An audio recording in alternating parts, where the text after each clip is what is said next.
This morning in North Carolina, wheels are spinning. Determination is winning. A passion is now a thriving business, and it shows no signs of slowing down. How? The power of a conversation, like the one Clint Spiegel had with First Horizon Bank about starting a bike wheel manufacturing facility in Asheville. Now it's not just talk, it's rubber meets road. First Horizon Bank. Let's find a way. Go to firsthorizon.com/Clint. First Horizon Bank, member FDIC. Recently, our client Tommy met his banker to discuss continuing his father's restaurant legacy. In us, he found a partner that understood the importance of passing the torch. First Horizon Bank. Let's find a way. Go to firsthorizon.com/Tommy. If you really like this episode, please support our podcast by going to patreon.com/truecrimewives and get lots of great extras. On the Good Wives Guide to True Crime, we discuss crimes that some may find disturbing. Listener discretion is advised. Hey folks, it's time to grab your glass of wine because the Good Wives, Fancy, Colleen, and Christina, are about to serve up another true crime case.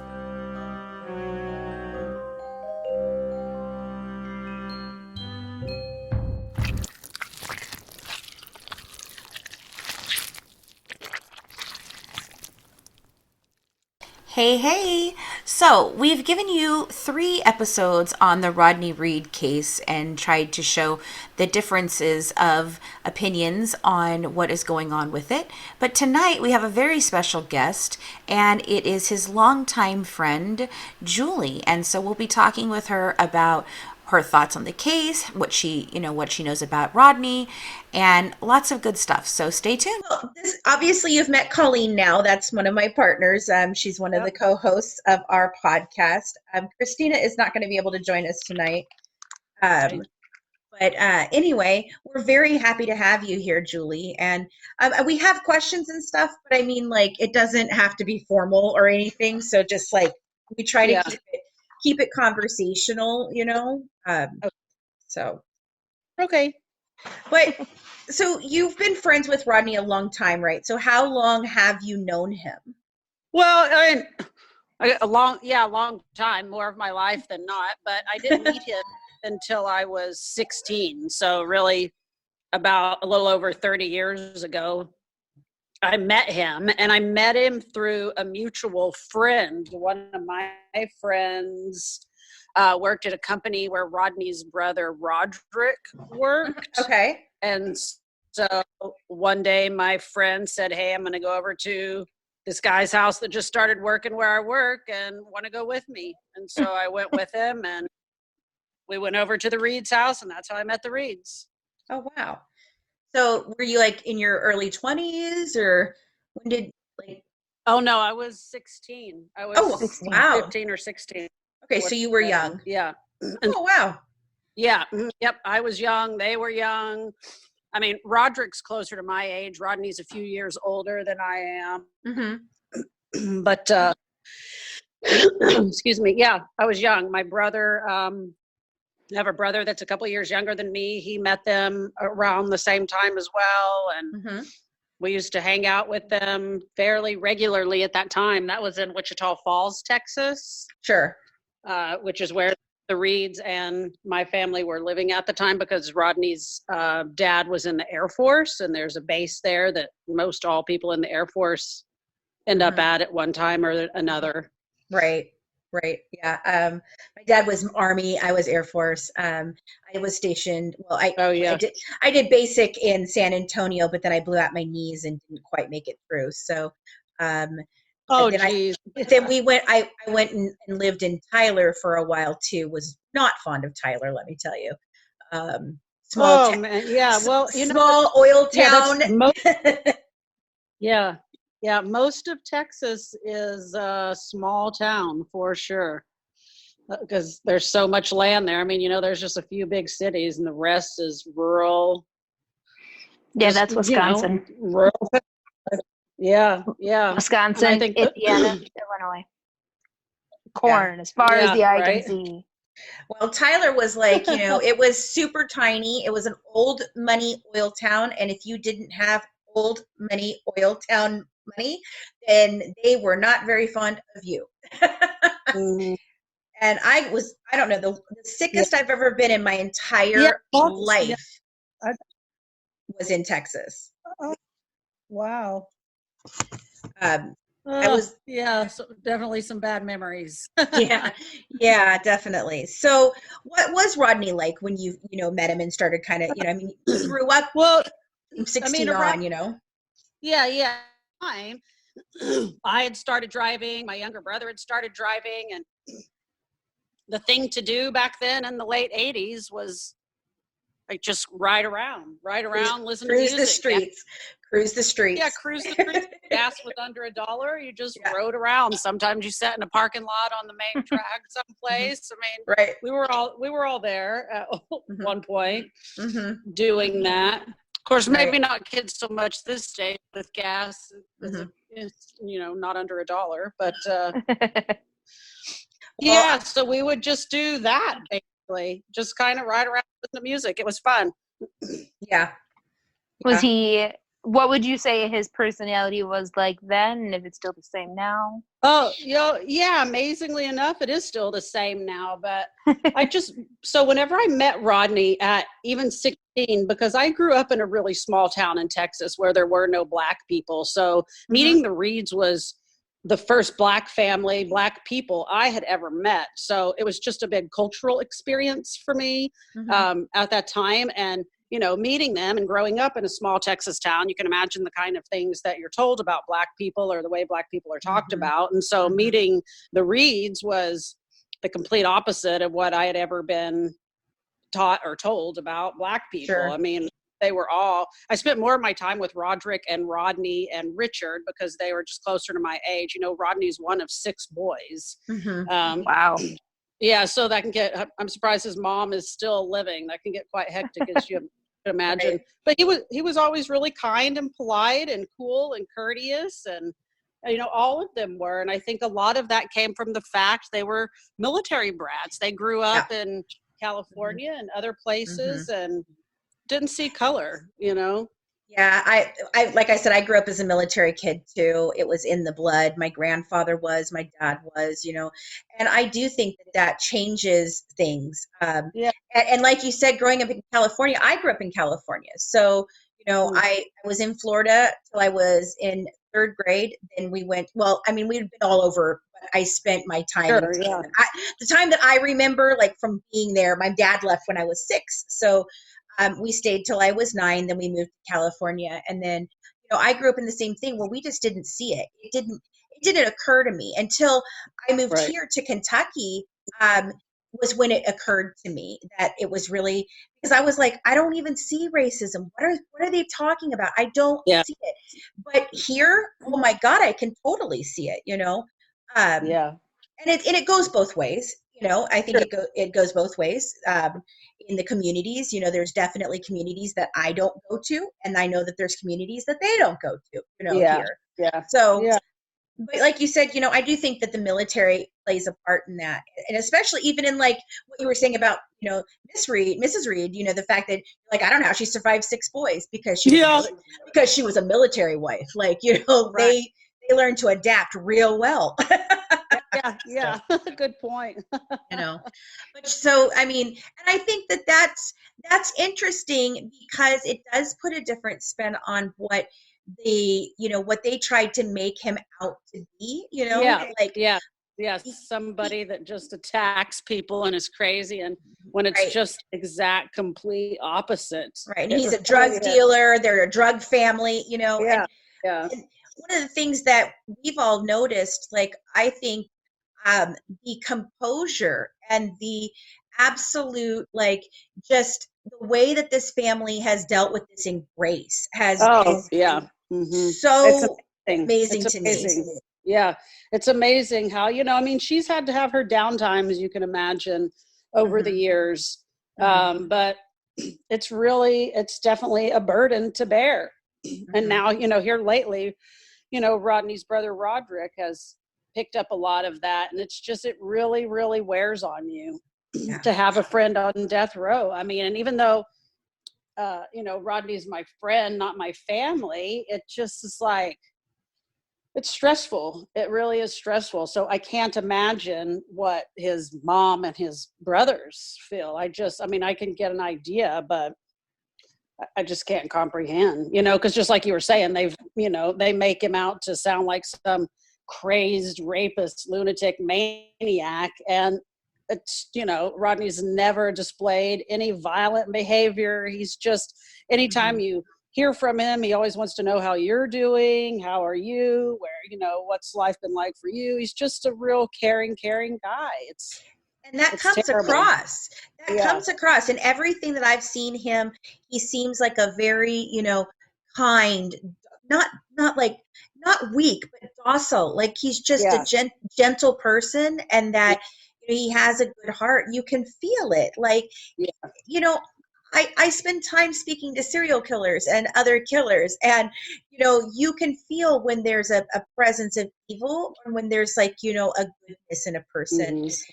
And I have seen such a goodness in him, which was one of the reasons why it sparked me to go, okay, let me look at this. I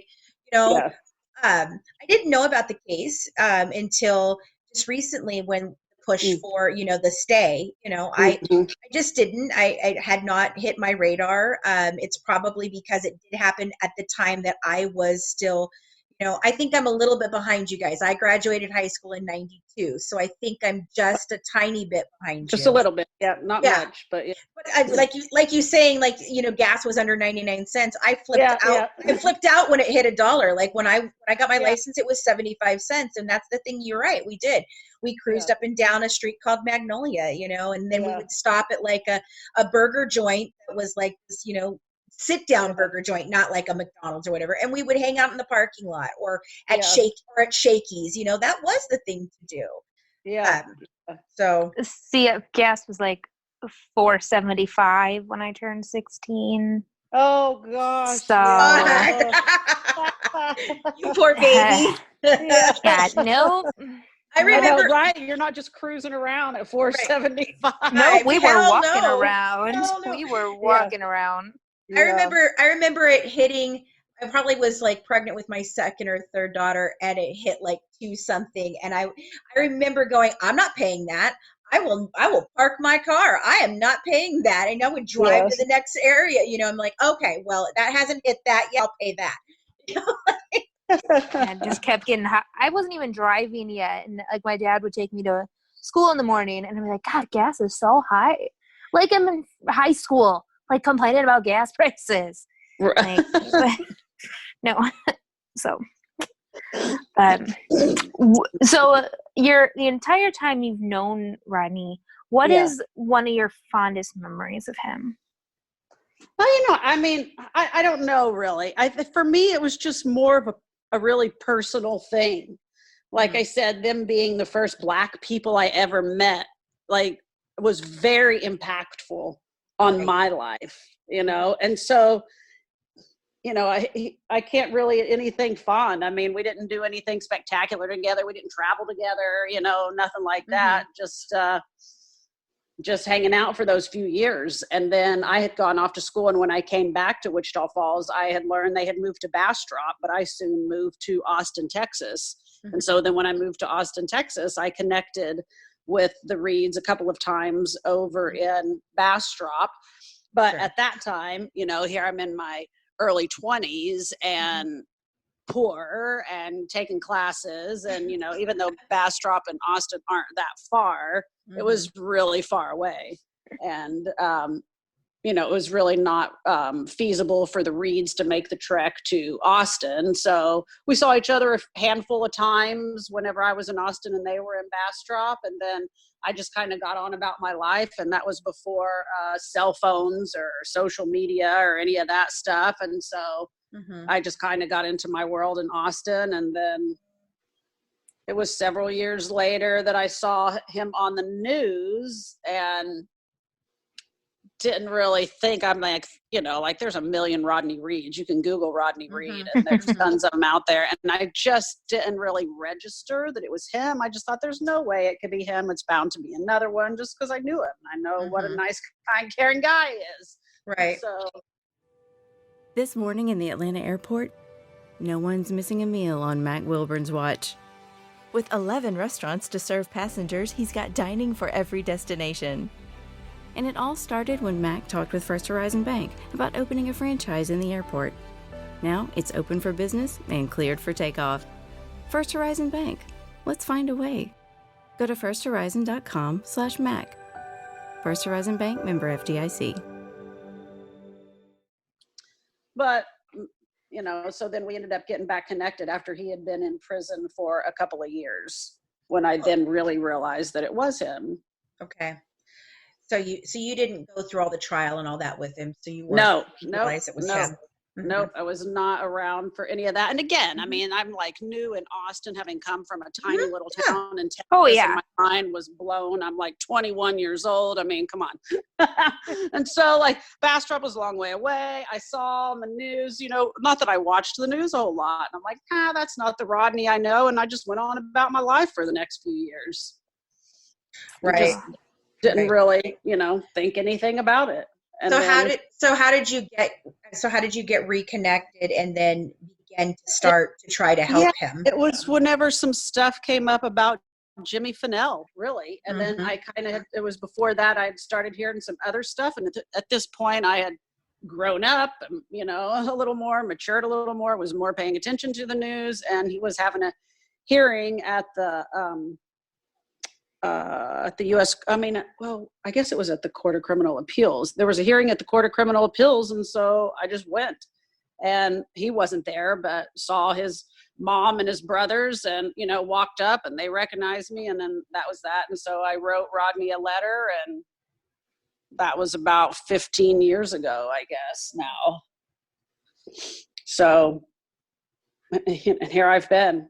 Who would have thought? It's really a I don't know. It surprises me sometimes that this is how my meeting of them turned out all these years later. It's just, and that I have, in my adult life as a result of Rodney, become pretty knowledgeable about the criminal justice system. I mean, that's not ever a path I ever saw myself going down, but I just knew whenever I realized that it was him there for murder, I just knew without a doubt that he didn't do it. There was no possible way. I had no doubt in my mind, because I can't tell you how many times that, I was alone with him or with him and his brothers, and there was never any inkling of violence or harm or aggression or any of that stuff. If anything, it was just making sure I got home safe. Right. And so I just wrote him a letter, and he wrote me back, and there it started. Sure. Because I just think, like, if I was ever in prison for something I didn't do, I wish somebody would write me a letter. I mean, sure. So you've had a chance to look. I mean, obviously you've gotten really far into this, trying to prove his innocence. And so what are some of the things maybe that you've seen that you feel maybe haven't been put out there enough or talked about enough? Oh gosh, well, man, that's a loaded question. There are a lot of we do that. Yeah. I mean, there's a lot of stuff. There's a lot of stuff, but it's just the laws are set up so that you can only get back into the courts on certain things, and it's very slim. So even though Rodney's case has all these other aspects tied to it, they're looking at those things they've never been approached by any of his attorneys or anything, because they're not avenues to get Rodney back in the courtroom. And like for those things, I'm talking about, like the death of Ed Salmella, the investigator on the case that winds up dead. And then Gary Joe Bryant, another officer in Giddings, who's like investigating Jimmy Fennell's violent behavior, ends up, quote, murdered by an illegal Mexican that for whatever reason the state of Texas deported back to Mexico. And Gary Joe Bryant was a police officer. I don't know if I said that. And then, the disappearance of Rachel Cook in Georgetown. There's a large group of us that have no doubt that Jimmy Fennell did that. And if a lot of those things were looked at more, it just paints a much clearer picture of the violence of Jimmy Fennell and the innocence of Rodney Reed. So I see why a lot of these other things haven't been looked at. I mean, there's tons of videos. Ryan Polumsky has done lots of videos on Rodney's case that are very compelling, but it's not around to get you into a courtroom. Do you think that social media has helped play a factor in? Yeah, I mean, in a way, sure it has, but we've had the Facebook page that we've run for a long time, and there's 20,000 people. I mean, you've had more people follow, look what my cat did today video. And it's just, people in general don't really like looking at this kind of stuff, I think, for the most part. So, I mean, social media does help, and the more it's right. Well, I mean, you've run that page for a little while, so how did you end up being the person that did you start the page and think this is a good idea, or did somebody come to you and say, hey, I think we should do this? Or well, no, it was just kind of about the time that social media started coming out, after the MySpace craze. That's just kind of it just seemed like the next thing to do, to try to get his message out. It was actually, the Facebook page was started by a good friend of Rodney's named Caitlin Adams, who really only got to know Rodney for about 5 years because she had Lou Gehrig's disease and had moved to Bastrop, found out about his case, but obviously died over the course of the few years that she was there knowing Rodney. So she had initially set up the Facebook page, and then whenever she passed away, I took it over. And now her, Caitlin's sister, Judy, and I run the page. And then another one of my really good friends runs our Twitter page. Because, I mean, even with the amount, of followers there are, it would be nice if there were more. It's, there's a lot to tend to on there. So we definitely feel that. It gets overwhelming getting back to everybody. Yeah, it does. And I thank you for doing that. I was pleasantly surprised that you did, because I know how busy you guys are. We try to be quick, and not always do I see the message because somebody else gets it, but we get around to it eventually. Right. So, well, you obviously, so some of the questions I have then, won't apply since you didn't get back in contact with him until after he got in prison. But, I was wondering if, some people have said they heard about Stacey.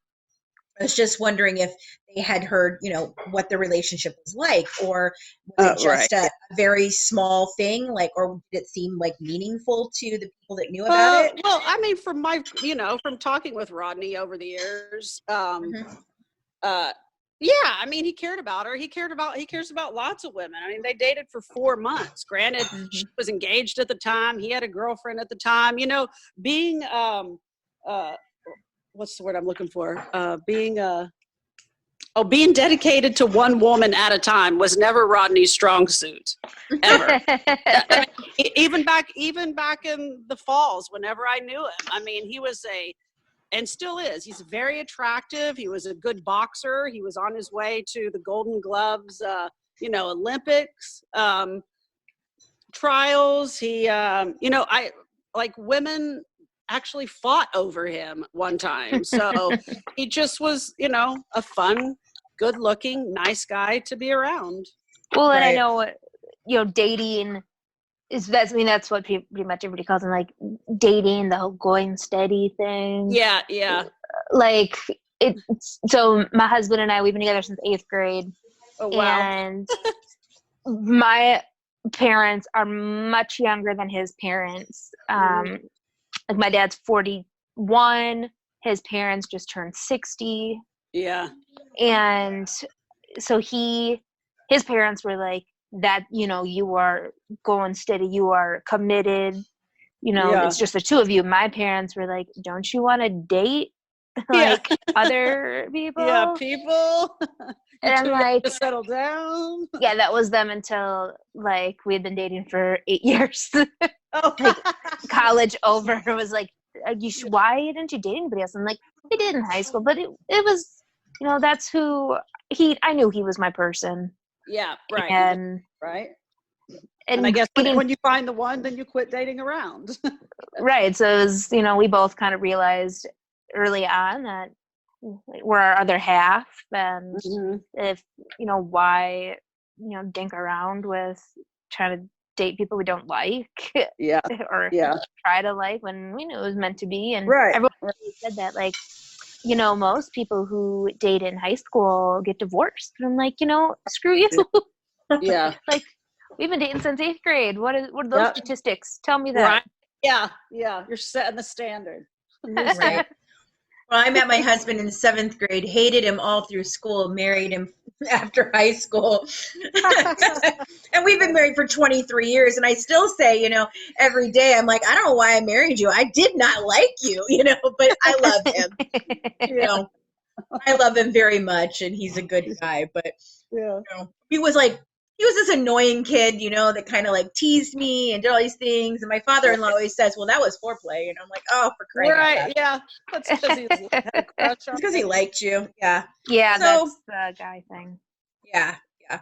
Now, you talked about the different lawyers coming and going and how it's been, that and the lawyers aren't looking at different things, like you said, because it doesn't necessarily get Rodney back into court.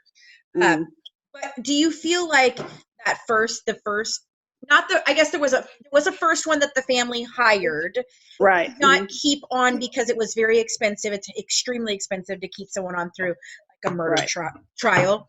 But then the second defense team that actually, took everything to court, do you feel like they made big mistakes, or do you feel like no matter what would have happened, no matter what they did, that was decided, Well, they definitely made a lot of mistakes, a whole lot, but to their benefit, they weren't given extra time, they weren't given extra money, and and so on that same token, it would have still turned out the same way, because unfortunately that's just the history across this country, especially in the South. I was just reading an article the other day in the Medium by an attorney in Austin for 15 years, and the extremely high percentage rate of how many findings of fact are just basically rubber stamped by the judge for the state. So I just think they had it out for Rodney from the very beginning, and I don't know why. One of the things you were wanting to know was about about David Board and these questionable rapes about Rodney. And what do we think about that? Was he, was it just a coincidence? It wasn't a coincidence, because David Board didn't even enter that stuff into evidence until February 11th, 1998, which was a year after Rodney was incarcerated for the murder. So like, why he even waited so long? And there are several other people in that area who David Board did the same thing too. So, I just think there's so many parts of Texas are so racist. They're just racist. They don't like black people being there. And anyway, they just don't. And you can look at rap sheets on the Bastrop County Courthouse and see like tons of charges for all of the Reeds and other black people in the area for just stupid stuff. I mean, stuff that, a white person didn't have a charge for. Sure. Well, I think it kind of came down to beyond that, then you're fighting a white cop with white cop buddies. And it's very clear to anybody who's looking at this that they are those type of buddies. Like it's it's not like this was, like you said, it's not an isolated case. It's not the only thing David Board has done that's been questionable.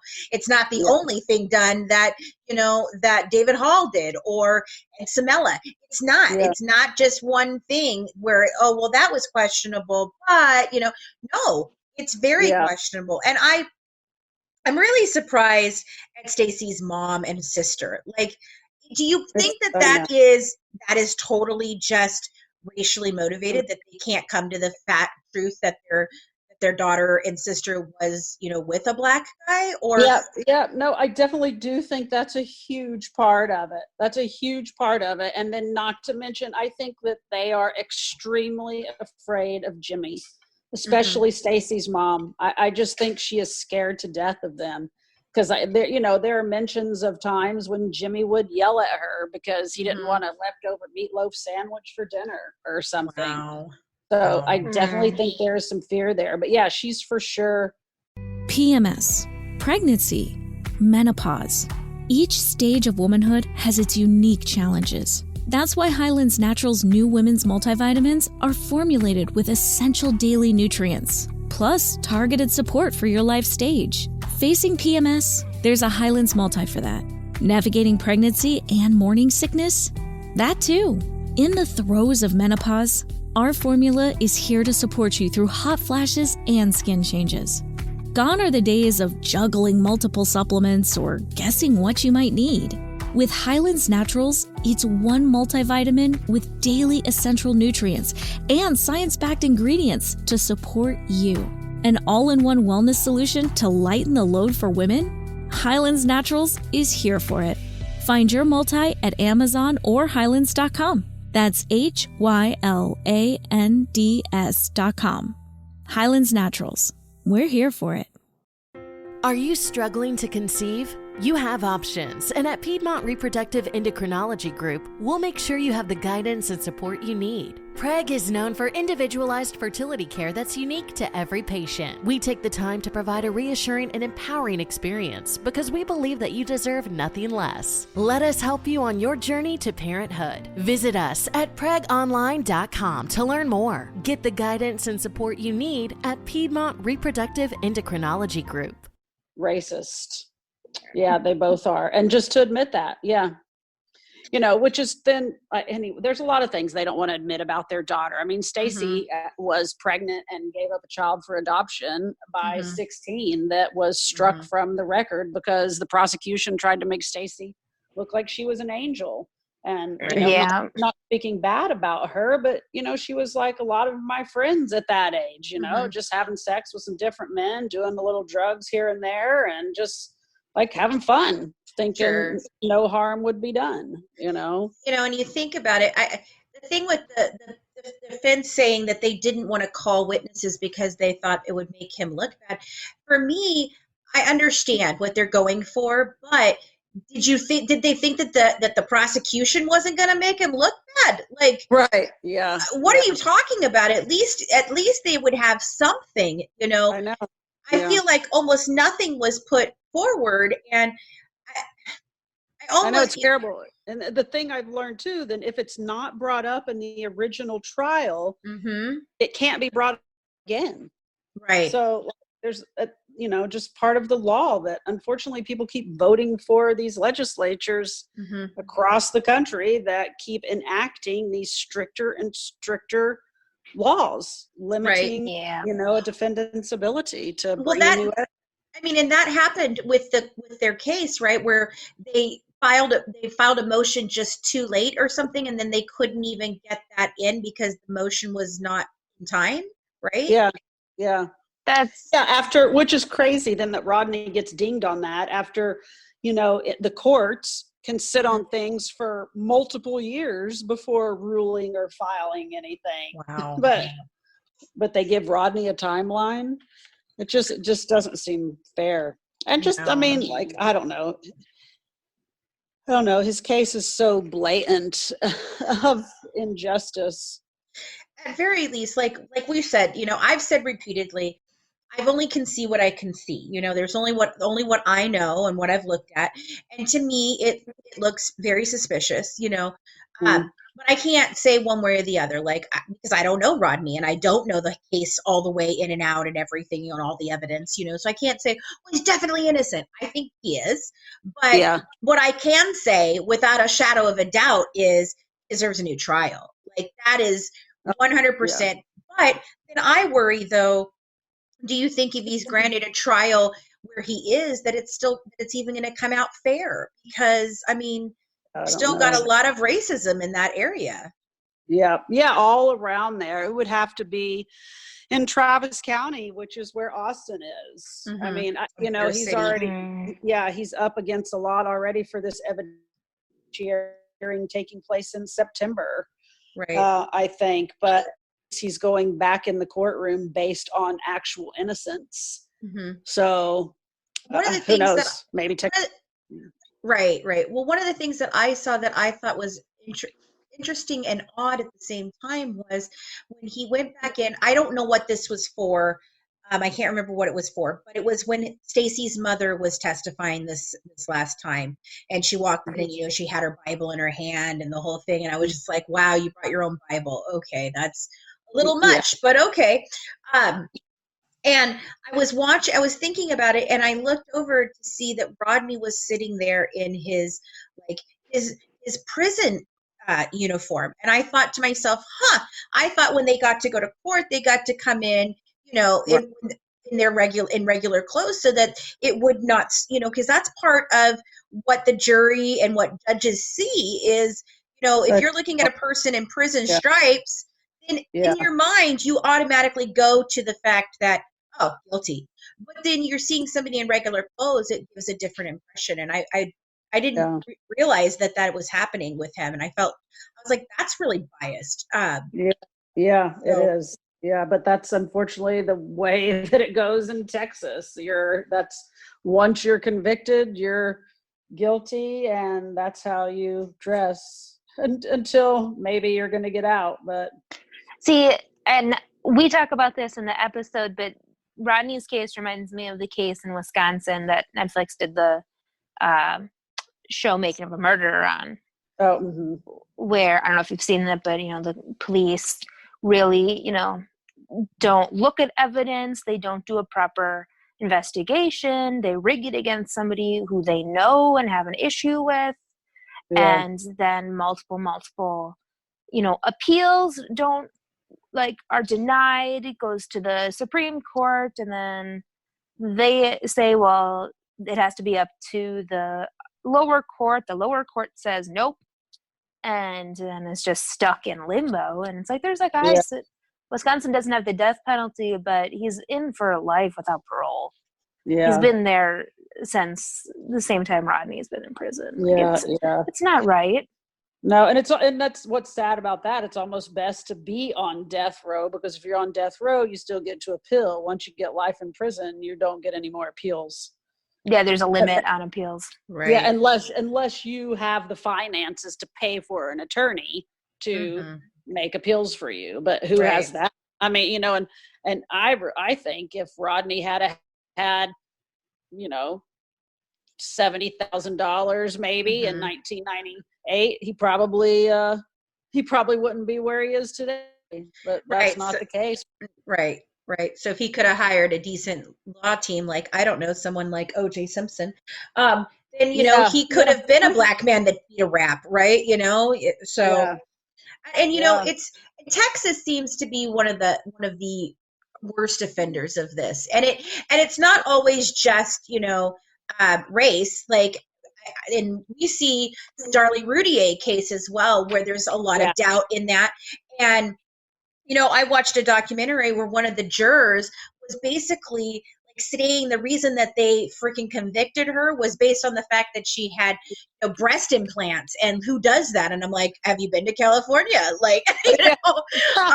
Hello. And I was like, everyone? No.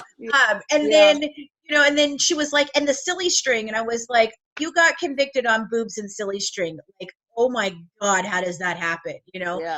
And I've been in a couple of Facebook groups that actually are for her, against her, and everything. And Rodney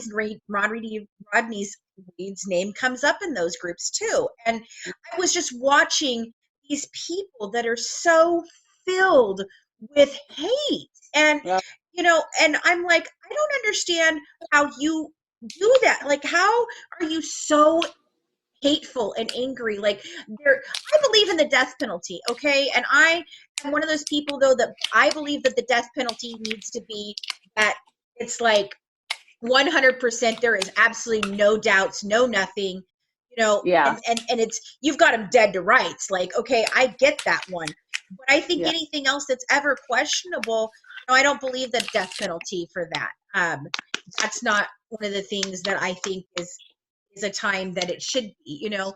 So Yeah.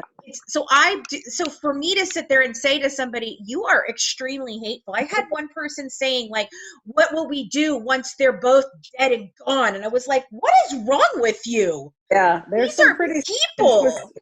Yeah, they get kind of sick and twisted, and it's Yeah. crazy. Very. I mean, there is a group out there for Stacey Stites that's run by the sister, and maybe you've read some of the stuff there, but it's just crazy how they can talk so negatively of Rodney, but yet, you know, on the same hand, talk about how don't even mention anything about Jimmy. Like, even Stacey's mom, Carol, made some comment that what Jimmy did to the girl that put him in jail, he was on duty. There's nothing wrong with it, that he didn't rape her, actually.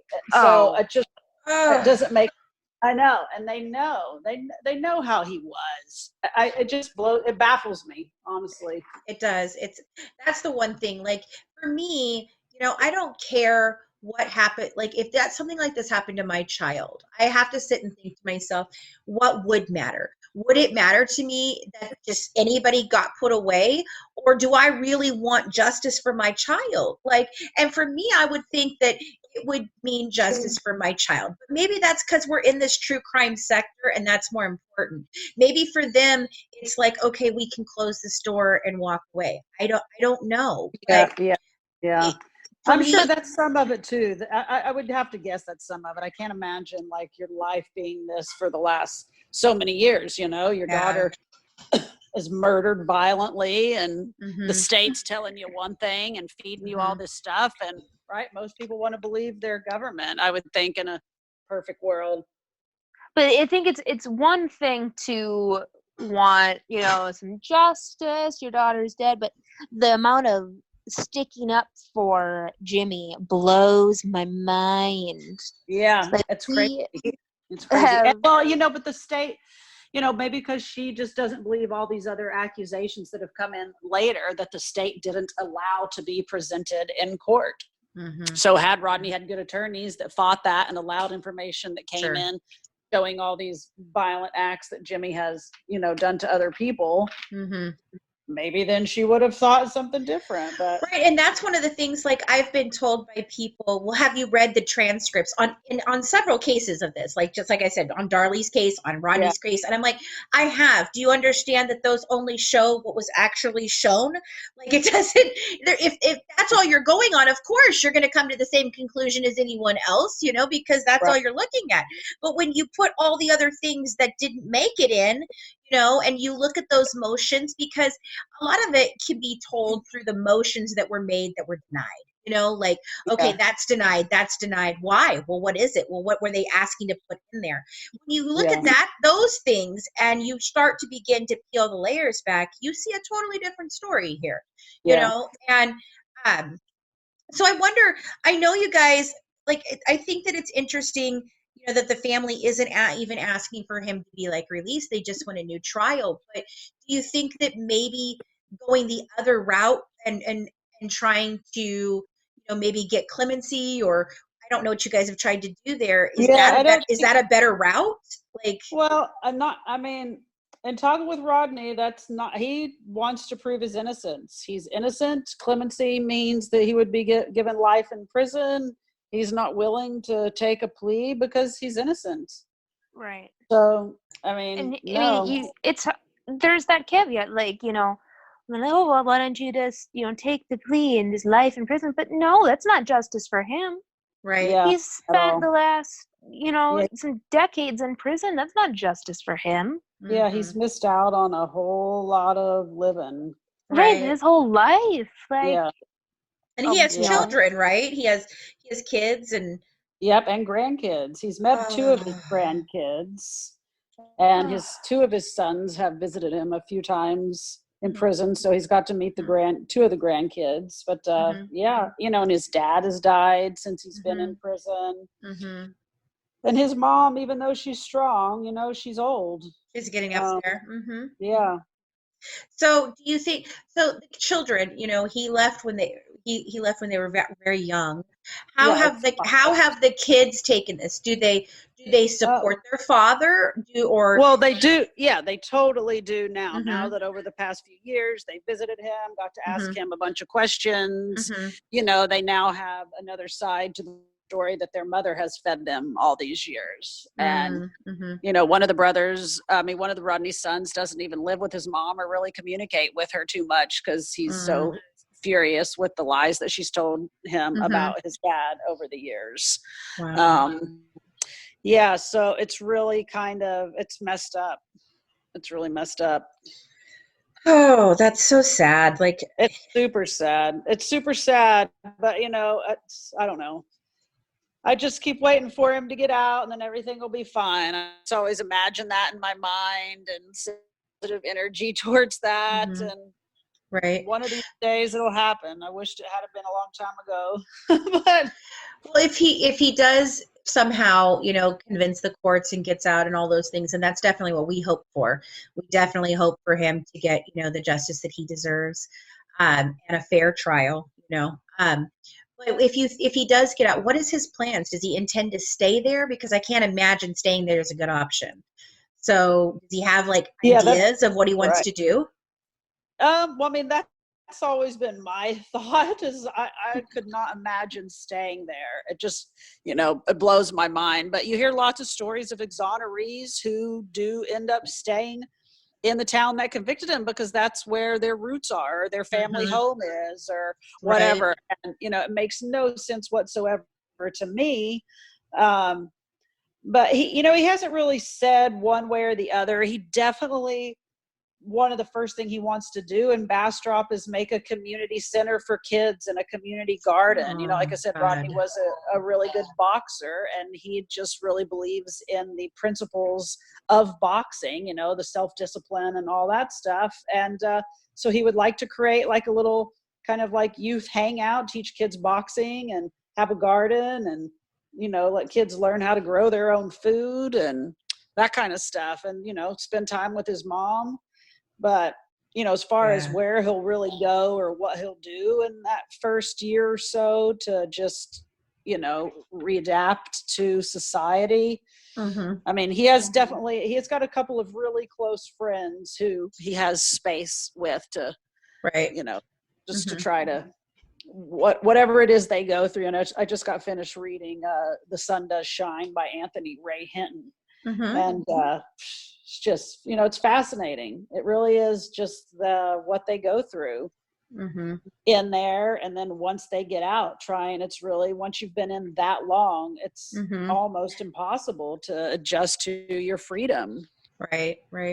Well, he still seems to be, like you said, it hasn't seemed to change him as it has changed lots of other people I've seen go through the system. And maybe that's his faith, maybe that's the family unit. I don't know what it is for him that's different, but I hope that, you know, I'm sure, yes, he's going to have an adjustment period. Of course, there's, you know, the world has changed so much too, not to mention what he goes through inside, but that's going to be hard. I do hope that it's something that he gets to have. So you said something about September. I know that we just got a notice from, you know, the Supreme Court threw it back down to the lower court. So now what are the next steps? Yeah, basically that's it. I mean, we were already set for September anyways. We had appealed to the Supreme Court to see if they would step in. So even though they're not stepping in, they, you know, made a very clear statement that Texas really needed to take care of this because it didn't look very good. So that'll be part of what's in the evidentiary hearing. So really the next thing is just waiting for September. And I believe it's scheduled for like, I don't know, the 7th to the 14th or the 14th to the 20th. I forget. That's the tentative schedule for now. And so that's to present some of the new information. Yes. No, that's actually, we're getting back into the court to talk about Brady violations, false testimony, and actual innocence. So under that actual innocence umbrella, we can present a whole lot of stuff. And now the Innocence Project is still working on this case, yes? Yeah, they're still working with the new lead attorney. So the Innocence Project and Bryce Benjett have been the lead attorney for quite some time, but the Innocence Project has also worked with multiple other law firms working together. I mean, it's really amazing.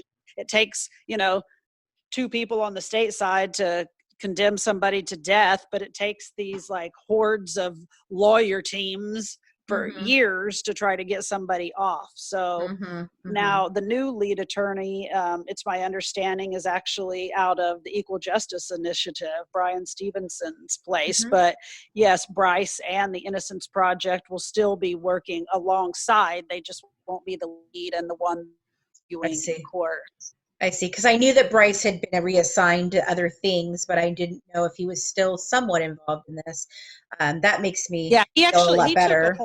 He took a whole new job. So I think he's just going to be kind of like counsel to Innocence Project, but he took a new position with the state of New York. I mean, sorry, the city of New York. Right. I forget what the title was, but. Yeah. Do you think that him being reassigned has any type of concerns or an impact that it might be having on Rodney or helping Rodney? Well, he was a little bit kind of surprised and sad about it, made the comment that it's like you're in the fourth quarter of the Super Bowl and all of a sudden you change coaches. Right.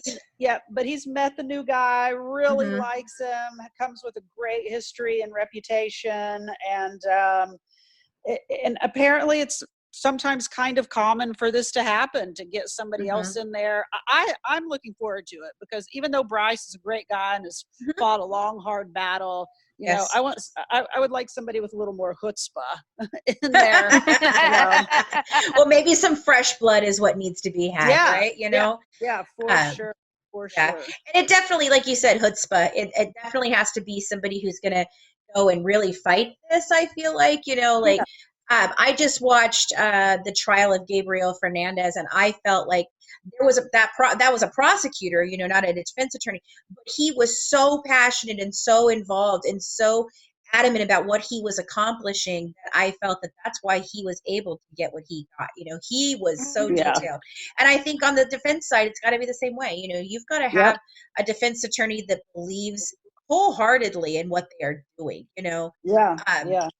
when it comes who to isn't something overloaded, like this. who isn't overloaded, overburdened, underpaid. I mean, right. That's the truth. Yeah. Right. So do you feel there's anything, that the public needs to know, or are there still efforts that they could be doing to help Rodney? Just continuing to share his story and contacting any important people that from politicians to producers, and just telling them about Rodney's case. I just think the more people that know, and it was a nice tidal wave there when all of a sudden so many people got involved. I wish that could happen for everybody's case. I don't know how it did for Rodney's, but really just continuing to share the story and opening up people's eye to the way our justice system is not doing a whole lot of people justice. Right. Basically. And is there anything that Rodney might want you to relay on his behalf? I know he said some things recently, and I just love to give him a chance to. He is so humbled, really, by all the people that support him. And he realizes how fortunate he is to have such a huge team of, from some really close friends who have been there for years to just all these other people who speak up for him and speak out for him and wear his t-shirts around and, share his story. And it just really humbles him. And he's extremely grateful for people that continue to stand on the side of truth and justice. Sure. Yeah, I mean, that's pretty much always his story. He just really is moved by how many people can see the truth, and it really gives him a lot of strength. We send him, JPays all the time with messages from people on his page, and he just loves it. Right. Aww. Right. Yeah. What's it? Oh, darn it! It just left my head. Like literally, what I was going to say just went flying out of my head into the room. Yeah, it happens. So go ahead and tell us where to find your page and where to find Rodney the actual website if you want to plug both of those so people will know where to Oh, find well, you? yeah, we're on Twitter at just Mhm. at Free Rodney Reed, and then on Facebook it's Rodney Reed Innocent on Texas Death Row.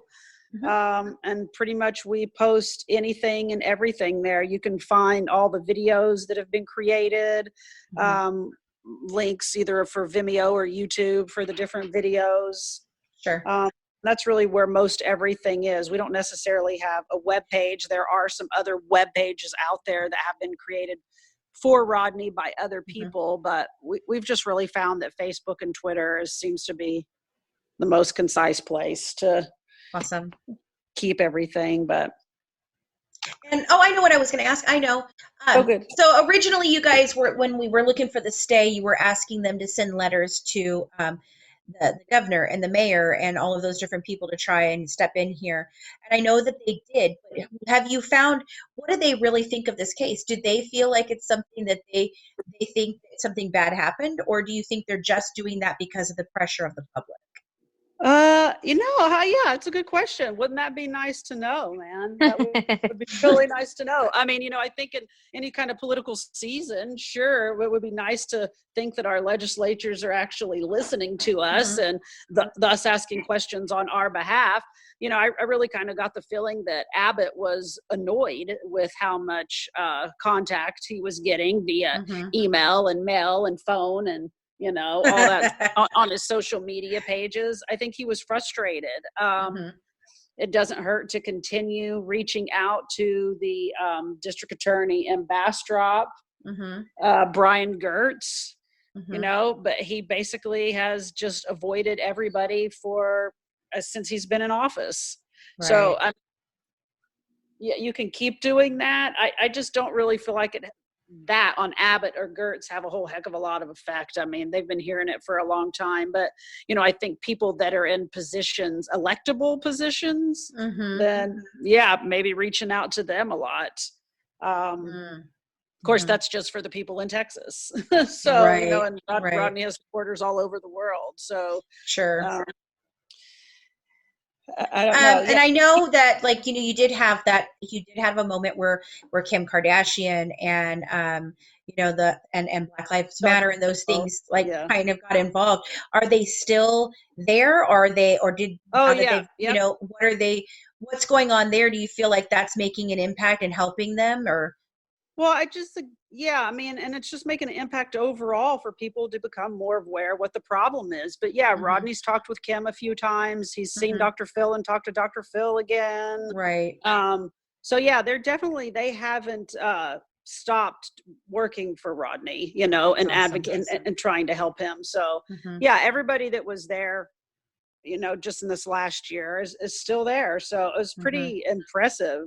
Kind of that all was just like a bit of a whirlwind there for a little bit. And it's crazy after all these years of advocating and fighting and telling people about Rodney. Then all of a sudden in like a couple of months, whoa, that was why do you think it happened now? I have no idea, because of Dr. Phil, I guess. It's old Dr. crazy. Phil. I know. It's really bizarre.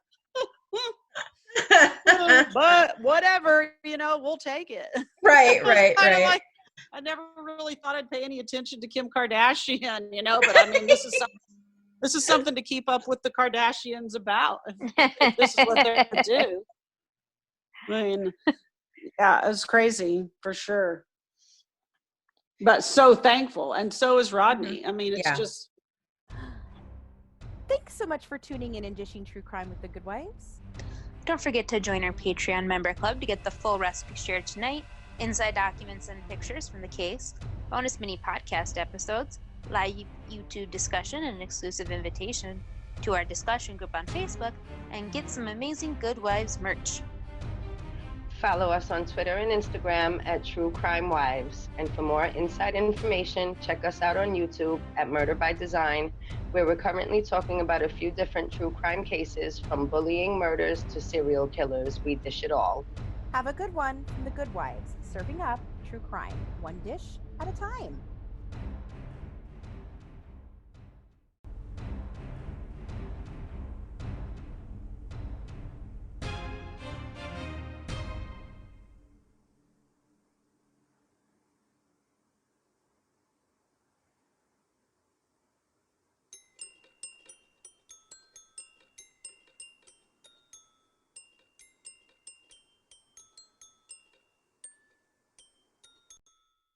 When I was diagnosed with cancer, it felt like my whole world came tumbling down. Patient Advocate Foundation is here for you, providing free one-on-one practical support to patients with a cancer diagnosis. Call us at 800-532-5274. Patient Advocate Foundation can assist in navigating disability benefits and health insurance options. PAF also helps in accessing vital services, medications, and financial resources for both medical and household expenses. Visit patientadvocate.org or call 800-532-5274. Okay, round two. Name something that's not boring. A laundry? Ooh, a book club. Computer solitaire, huh? Ah, oh, sorry, we were looking for Chumba Casino. That's right, ChumbaCasino.com has over 100 casino-style games. Join today and play for free for your chance to redeem some serious prizes. ChumbaCasino.com. No purchase necessary. Void where prohibited by law. 18+ terms and conditions apply. See website for details.